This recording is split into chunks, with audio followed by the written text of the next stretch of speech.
حضرت جابر رضی اللہ عنہ بیان کرتے ہیں، نبی اکرم صلی اللہ علیہ وآلہ وسلم ہمیں تمام امور میں استخارے کی اسی طرح تعلیم دیا کرتے تھے جیسے قرآن کی کوئی صورت سکھایا کرتے تھے۔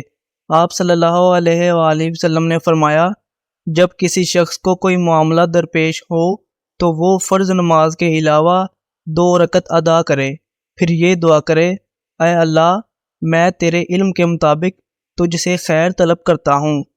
اور تیری قدرت کے مطابق تیری مدد طلب کرتا ہوں، اور میں تجھ سے تیرے عظیم فضل کا سوال کرتا ہوں۔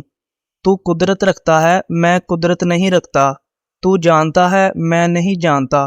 تو غیب کا علم رکھنے والا ہے۔ اے اللہ، اگر تو یہ جانتا ہے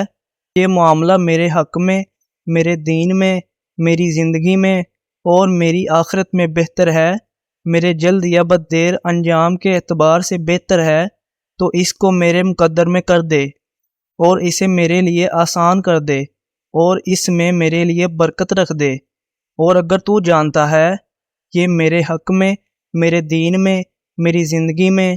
اور میرے انجام کے حق میں، میرے معاملے کے جلد یا بد دیر انجام میں برا ہے، تو اسے مجھ سے پھیر دے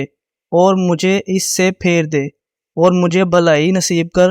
وہ جہاں کہیں بھی ہو، اور مجھے اس سے راضی کر دے۔